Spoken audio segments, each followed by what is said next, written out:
Oui, oui. Vous savez pourquoi on ne vole qu'en milliards? Dites-nous. Parmi tous ces voleurs de milliards, aucun ne sait ce que c'est qu'un milliard.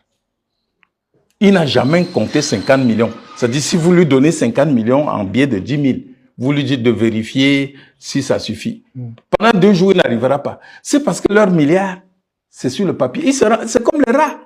Le rat, il ramasse les arachides, il remplit dans un trou, après il repart. Il ne sait pas qu'il a pris les arachides. 1 milliard que vous entendez là.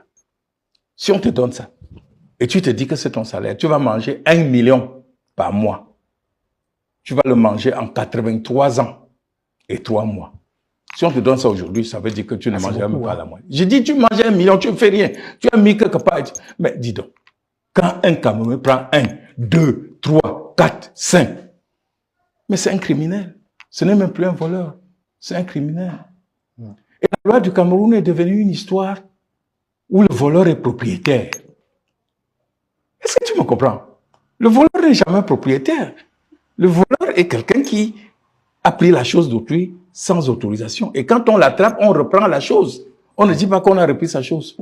Votre loi dit que si quelqu'un détourne, on l'arrête, il rend l'argent qu'il a détourné. Il peut restituer le corps du délit et obtenir libération. Oui. On dit, on confisque ses biens. Donc, il a des biens. Donc, quand il vole votre argent, les biens qu'il fait là, c'est pour lui. Non, ce n'est jamais pour lui. Vous voyez ce qui se passe en Guinée. On est en train de chasser les anciens premiers ministres de leur maison pour dire ça, c'est pour l'État. Donc, un voleur qui a volé, qu'on reprenne l'objet ou pas, il doit aller en prison.